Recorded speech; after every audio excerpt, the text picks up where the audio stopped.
All right, so I'm back out at Gray Whale Cove. It is a rare, sunny, calm day out here. I mean, the ocean is raging, but there's not a lot of wind. Here's the scene I'm working with.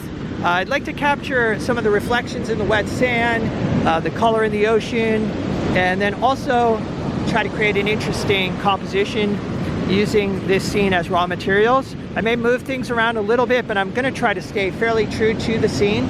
My usual limited palette today, titanium white, cadmium yellow medium, burnt sienna, alizarin crimson, ultramarine blue, phthalo blue. Looks like my ultramarine tried to escape. Liquid original as my medium, odorless mineral spirits in a brush washer, and an assortment of brushes, but probably gonna be using my natural bristle 8 and number 6. These are both flats. And I'll be painting on a 12 by 16 inch gessoed panel. Going with the high horizon, about a third of the way from the top. And we've got rocks coming down like this. I don't want to make these too big. I want them to be pushed back into the distance right here. There's another rock. I think maybe I'll have that come down lower. And then there's reflections in the wet sand. The water line maybe like this, something like that. Maybe open this up a little bit.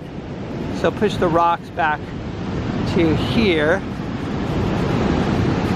So at first I'm just trying to have an interesting arrangement of shapes. I might exaggerate the size of this rock a bit, just to create a sense of depth.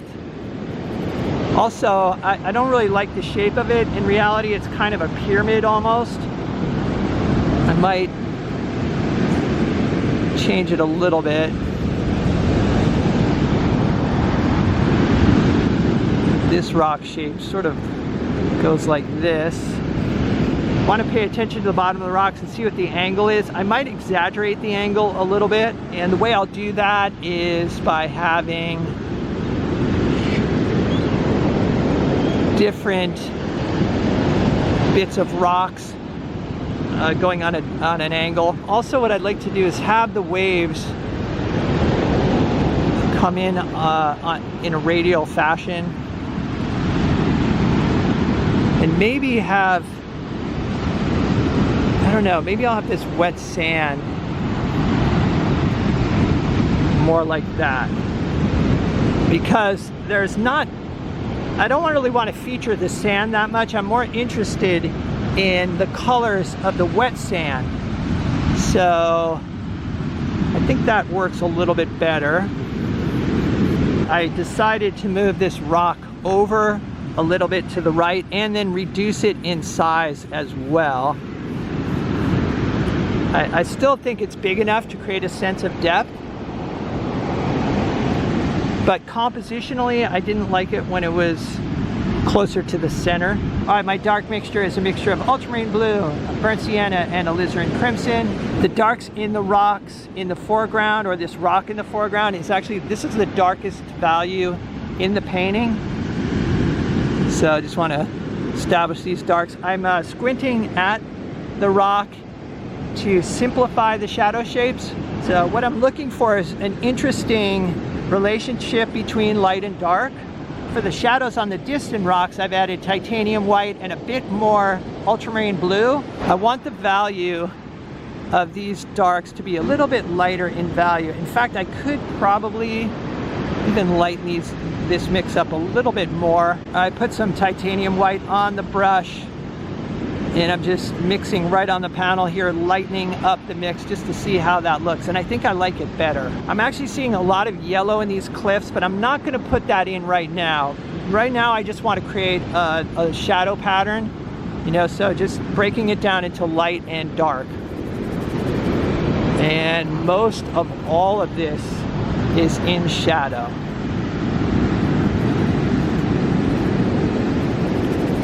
Something like that. All right, I'm gonna mix up a color for the sky, and I'm paying attention to the value relationship between the sky and the whitewater. The whitewater is the lightest value in my painting, so look at that difference right there. So I've got some titanium white here, and then here's my sky mixture. This color and value may get adjusted. Just trying to cover the panel as quickly as possible. Lately I've been spending about an hour on these 12 by 16 paintings and oftentimes using a single brush for the painting. Like in this case, I'm actually using a number 6 natural bristle flat, but if you press down on this, you can get a fairly wide stroke. I do have some small shapes out here in the distance that could be difficult with a number 8, so I'm using the number 6. But this number 6 still holds a lot of paint, and that's the key. All right, for my water mixture, I've got ultramarine blue, phthalo blue, some titanium white and cadmium yellow medium. And I know I've mentioned this before, but I'll say it again. This limited palette is really nice for color harmony, and the main reason is that most of the mixes I do have at least 3 or 4 of the 5 colors on my palette. So it just makes sense that there's going to be harmony in the colors that I mix. I'm already thinking about my whitewater pattern here. In reality, there's so much whitewater out here, a little bit too much for my liking. All right, for the reflection of the rock in the wet sand, I've got burnt sienna, bit of alizarin crimson, and titanium white, and a touch of ultramarine blue. I want to keep the reflection transparent, so I'd like to hopefully get this on the first pass so I don't work into it too much. I've noticed that when there are transparent strokes in the reflections, they just seem more believable. All right, I grabbed a little bit of my dark mixture because I want to tone this down a little bit. I feel like I want it to be warm, but I feel like it's a little bit too warm and saturated. I think that's maybe a little better. All right, and then these rocks are reflected as well. Something like that. There's some sky reflected in the wet sand. I've got a mixture of titanium white, ultramarine blue, and alizarin crimson, kind of a purple mixture here. Maybe add some directional energy here. I always try to keep the brush strokes as spontaneous as possible, just because I am mimicking motion out here. So I don't want it to look too careful. I want the brushwork to reflect some of the energy that I'm seeing. All right, for the light portion of the rocks in the distance, again, I'm paying attention to values, and there's more of a temperature shift than a value shift. See, I need to keep the light portions of the rocks dark enough that they stand out against the sky, but I also need to make sure there's a bit of a value shift between the light and the dark. I may need to darken up the darks a little bit more or lighten up the lights. We'll see how it goes. This rock's almost greenish in color.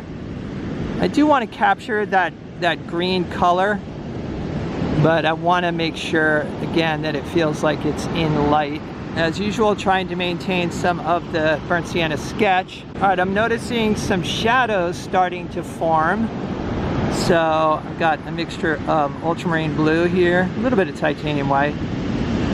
I'll take advantage of those shadows to help increase the feeling of light. There are also some shadows out in the water out here as well, along these rocks.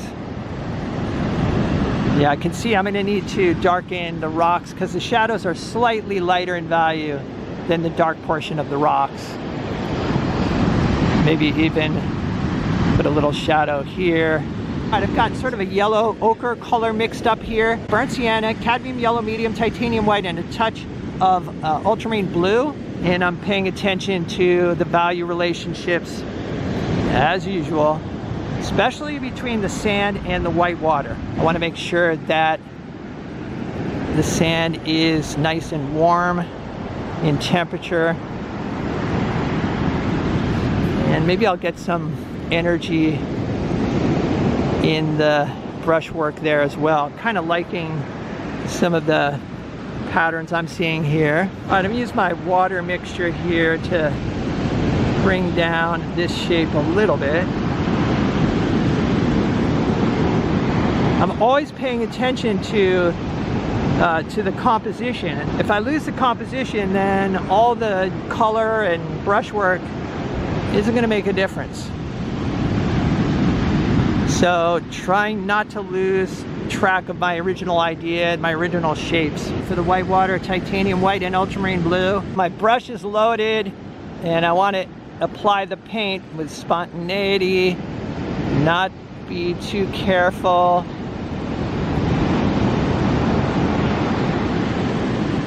And I might add some warmer bits of white to the whitewater, but for now, just establishing the cooler portion. There is a little bit of whitewater occasionally around the base of this rock. Little shifts in value in this reflected sky here. All right, I'm mixing up a blue-green color here. This is where the phthalo really comes in handy. I can't quite mix a color like this if I just had ultramarine blue. So when painting the ocean, it's helpful to have a phthalo or even a viridian, but I do like having phthalo because I also use it in my skies, where if I had viridian, I wouldn't be able to do that. There's some beautiful blue-greens out in the water.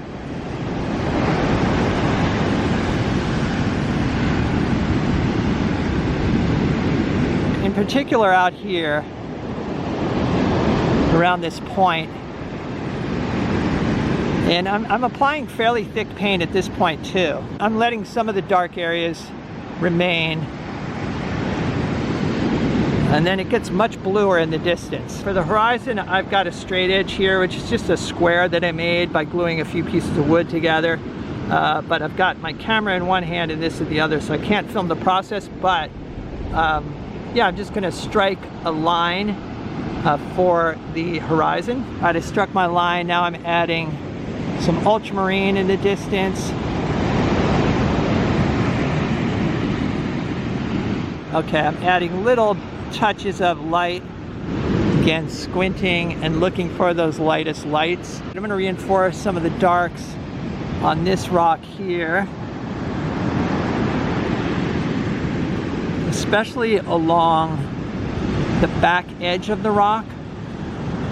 And this will differentiate this rock from the one in the distance, or the ones in the distance. I'm adding a little light to the rock, but I want to make sure that I don't mess up the value pattern here.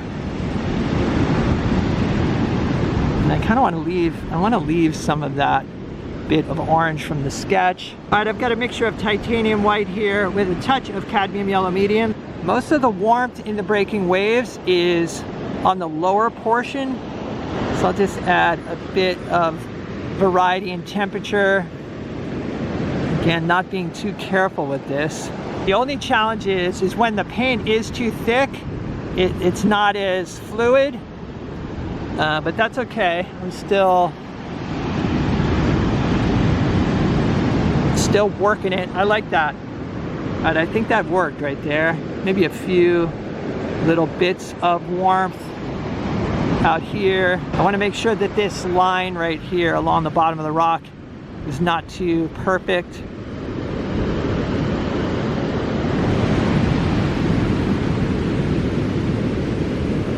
All right, so here's what I finished up with. This painting took me a little bit over an hour to complete. I've not done any touch-ups. The thing that most attracted me to this scene is the color of the water, this blue-green color here. And as I've mentioned in previous videos, what I'm trying to do lately especially, I've been focusing on trying to recreate the lived experience. So trying to create a painting that evokes the feeling of actually standing in front of the scene. And I don't feel like photographs are very good at that. So by exaggerating things like motion and color, like I said, I'm hopefully coming closer to recreating the lived experience. All right, so I hope you guys enjoyed this video. Let me know what you think in the comments. If you'd like to see some extra videos and help support the channel, there's a Patreon link down below. It's the Patreon support that helps keep me making these videos, and it's much appreciated. Last video I posted was an exercise where I mixed yellow ochre with my limited palette. So if that sounds interesting, check it out. Other than that, stay creative, and I'll see you guys in the next video.